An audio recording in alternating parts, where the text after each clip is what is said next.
ஆண்டவராகிய இயேசு கிறிஸ்துவின் நாமத்தில் உங்களுக்கு நல்வாழ்த்துக்கள்.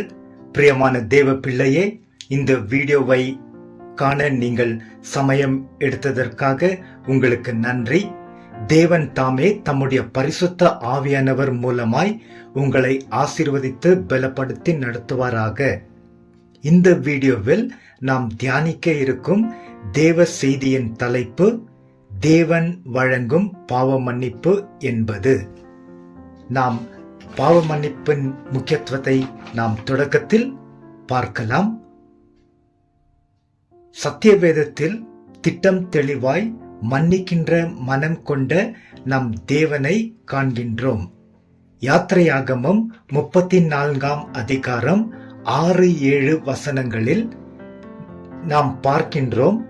தேவன் மோசேக்கு முன்பாக கடந்து போகிற போது அவர் யெகோவா யெகோவா, இரக்கமும் கிருபையும் நீடிய சாந்தமும் மகா தயவும் சத்தியமுள்ள தேவன், 1000 தலைமுறைகளுக்கு இரக்கத்தை காக்கிறவர், அக்கிரமத்தையும் மீறுதலையும் பாவத்தையும் மன்னிக்கிறவர் என்று தேவன் தம்மை குறித்து நல் சாட்சி கூறியிருக்கிறார்.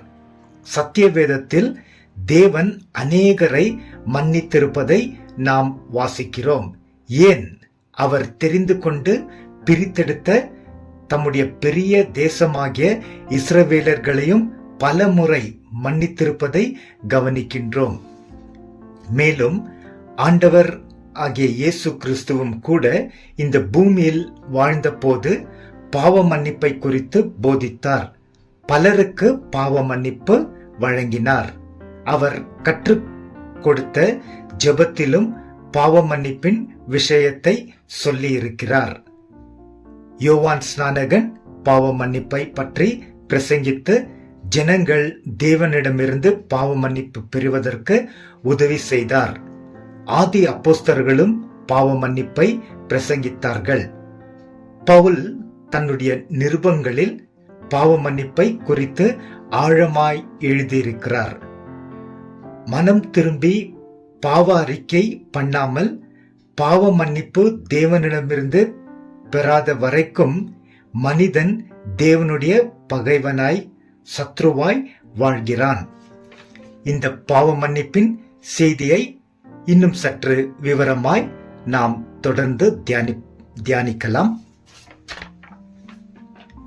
என் ஆத்துமாவே கர்த்தரை ஸ்தோத்ரி, என் முழு உள்ளமே அவர் பரிசுத்த நாமத்தை ஸ்தோத்ரி. என் ஆத்துமாவே கர்த்தரை ஸ்தோத்ரி, அவர் செய்த சகல உபகாரங்களை மறவாதே.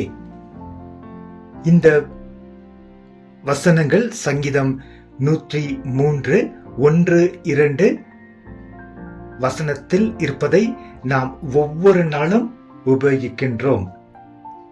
சங்கீதக்காரன் ஆகிய தாவீது இந்த தேவன் செய்த உபகாரங்கள் அல்லது நன்மைகளை மறவாதே என்று சொல்லி பின்பு வரும் வசனங்களில் தேவன் கொடுக்கும் அல்லது செய்கிற நன்மைகளை விவரித்து எழுதியிருக்கிறார்.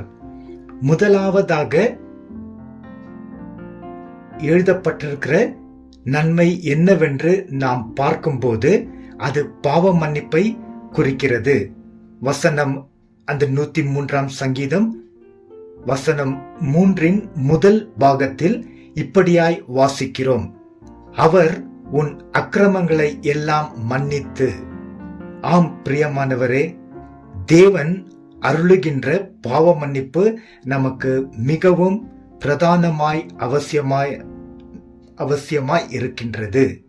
மனம் திரும்பி பாவ மன்னிப்பு பெற்று தேவனோடு ஒப்புரவாகாமல் ஒருவனும் பரலோகம் சேருவது அசாத்தியமாயிருக்கின்றது.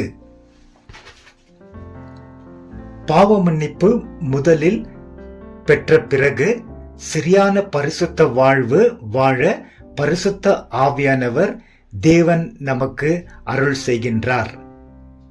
தேவன் உன் அக்கிரமங்களை எல்லாம் மன்னித்து என்று நாம் வாசித்தோம்.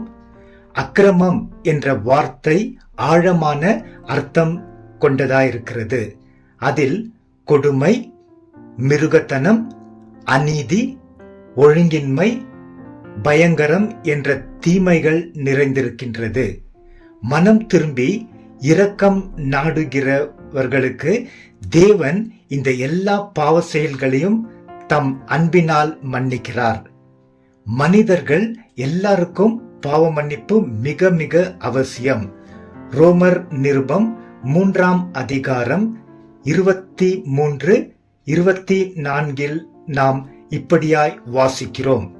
எல்லாரும் பாவம் செய்து தேவ மகிமையை இழந்தவர்களாய் இலவசமாக அவருடைய கிருபையினாலே கிறிஸ்து இயேசுவில் உள்ள மீட்பை கொண்டு நீதிமான்கள் ஆக்கப்பட்டிருக்கிறார்கள். மனிதர்களுக்கு பாவ மன்னிப்பு, ரட்சிப்பு, பரிசுத்த வாழ்வு மற்றும் பரலோகம் தேவகுமாரனாகிய இயேசு கிறிஸ்துவில் இலவசமாய் உண்டு. மத்தேயு 1ஆம் அதிகாரம் 21ஆம் வசனத்தில் மரியாள் ஒரு மகனை பெறுவாள், அவருக்கு இயேசு என்று பெயரிடுவீர்களாக, ஏனென்றால் அவர் தம்முடைய மக்களின் பாவங்களை நீக்கி அவர்களை ரட்சிப்பார் என்று வாசிக்கிறோம். இயேசு கிறிஸ்து இந்த உலகத்திற்கு வந்த முக்கியமான நோக்கம் பாவிகளுக்கு பாவ மன்னிப்பு அளித்து ரட்சிப்பதற்காகவே.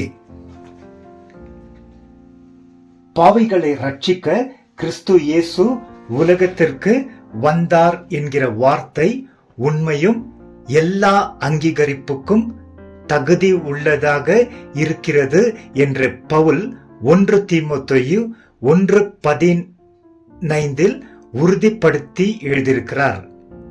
இயேசு நம்முடைய பாவங்களை சுமந்து தீர்க்க வெளிப்பட்டார் என்று அறிவீர்கள் என்று 1 யோவான் 3ஆம் அதிகாரம் 5ஆம் வசனத்தில் வாசிக்கிறோம். தேவன் உணவு, தண்ணீர், காற்று, சூரிய வெளிச்சம் போன்ற சரீரம் நன்கு வாழ தேவையானவைகளை அவர் சிருஷ்டித்த எல்லா ஜனத்திற்கும் கேட்காத போதும் கொடுக்கிறார்.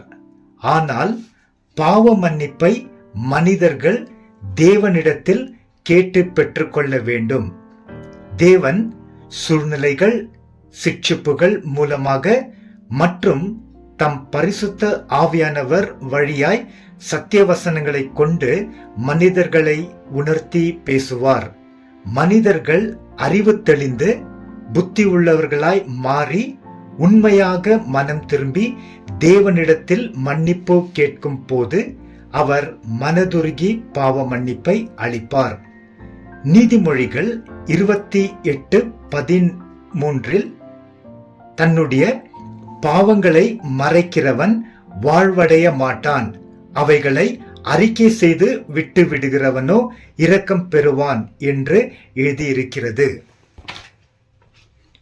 1 யோவான் 1ஆம் அதிகாரம் 9 மற்றும் 10ஆம் வசனத்தில் வாசிப்பது என்னவென்றால், நம்முடைய பாவங்களை நாம் அறிக்கையிட்டால் பாவங்களை நமக்கு மன்னித்து எல்லா அநியாயத்தையும் நீக்கி நம்மை சுத்திகரிப்பதற்கு தேவன் உண்மையும் நீதியும் உள்ளவராக இருக்கிறார். நாம் பாவம் செய்யவில்லை என்போமே, ஆனால் நாம் தேவனை பொய்யராக்குகிறவர்களாக இருப்போம். அவருடைய வார்த்தை நமக்குள் இருக்காது. இயேசு கிறிஸ்து சொன்ன கெட்ட குமாரன் உவமையில் இயேசு தெளிவாக பாவ மன்னிப்பு எப்படியாய் பெறலாம் என்பதை விவரித்து சொல்லியிருக்கிறார்.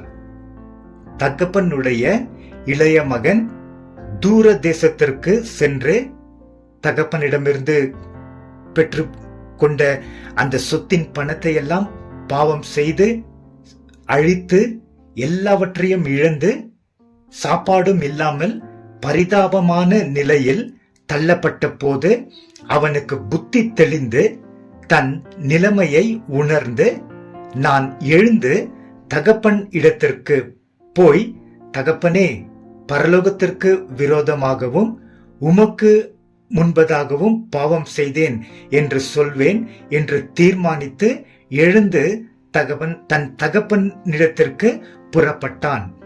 அவன் திரும்பி வர வேண்டுமென்று ஆவலாய் காத்திருந்த தகப்பன் அவன் தூரத்தில் வருகிறதை கண்டபோது சந்தோஷத்தோடு ஓடிப்போய் அவனை அணைத்து முத்தமிட்டு பாவங்களை எல்லாம் மன்னித்து அவனை திரும்ப ஏற்றுக்கொண்டு கனம் செய்து கொண்டாடினார் என்று நாம் பார்க்கிறோம். லூக்கா 15 அதிகாரம் 17 முதல் 24 வசனங்களில் தேவனுடைய அன்பு நிறைந்த உள்ளத்தின் ஏக்கம் இதுதான். ஒருவனும் கெட்டு போகாமல் மாறாக மனம் திரும்பி பாவ மன்னிப்பு பெற்று அவரோடு ஒப்புரவாகி அவர் சித்தத்தை செய்து முடிவில் அவர் மகிமையில் பிரவேசித்து நித்தியத்தை அவரோடு கழிக்க வேண்டும் என்பதே அவருடைய இதயத்தின் வாஞ்சியாய் இருக்கிறது. இன்னொரு முக்கியமான சத்தியத்தை நாம் கவனிக்க வேண்டியது அவசியம். மனிதர்கள் ரட்சிக்கப்படுவதற்கு முன்பாக செய்த எல்லா குற்றங்களை தேவன் பாவி மனம் திரும்பி அவர் இடத்தில் வரும்போது எந்த ஒரு முன் நிபந்தனை இல்லாமல் மன்னிக்கின்றார். ரட்சிக்கப்பட்ட பிறகும் தேவ பிள்ளை சில வேளைகளில் பாவம் செய்யக்கூடும். கோபம், பொறாமை, பொய் பேசுவது, பெருமை, கொடுமை, கடமை தவறுவது, சோம்பேறித்தனம், அன்பில்லாமல் இருப்பது, வீணாசை படுவது போன்ற செயல்கள் எல்லாம் தேவனின் பார்வையில் பாவமாக இருக்கிறது. இவைகளை ரட்சிக்கப்பட்டவன் செய்தால் பாவ மன்னிப்பு பெறுவது மிக அவசியம். இந்த பாவங்களை எல்லாம் மன்னிப்பதற்கு தேவன் நிபந்தனையை கட்டளை இட்டிருக்கிறார். நாம் நன்கு அறிந்து ஜெபிக்கிற கர்த்தர் இயேசு கற்பித்த ஜெபத்தில் இப்படியாய் சொல்கிறோம்: எங்களுடைய எதிரிகளுக்கு நாங்கள் மன்னிக்கிறது போல எங்களுடைய பாவங்களை எங்களுக்கு மன்னியும். மத்தேயு 6:12. மேலும் இயேசு இதை விவரித்து கூறியிருக்கின்றார்: மனிதர்களுடைய குற்றங்களை நீங்கள் அவர்களுக்கு மன்னித்தால் உங்களுடைய பரமபிதா உங்களுக்கும் மன்னிப்பார். மனிதர்களுடைய குற்றங்களை நீங்கள் அவர்களுக்கு மன்னிக்காதிருந்தால் உங்களுடைய பிதா உங்களுடைய குற்றங்களையும் மன்னிக்காதிருப்பார். வசனங்கள் 14-15. பிறர் நமக்கு செய்யும் தீங்கை அவர்களுக்கு மன்னிக்கும் போது நாம் தேவனுடைய நல் சுபாவத்தை வெளிப்படுத்துகிறோம்.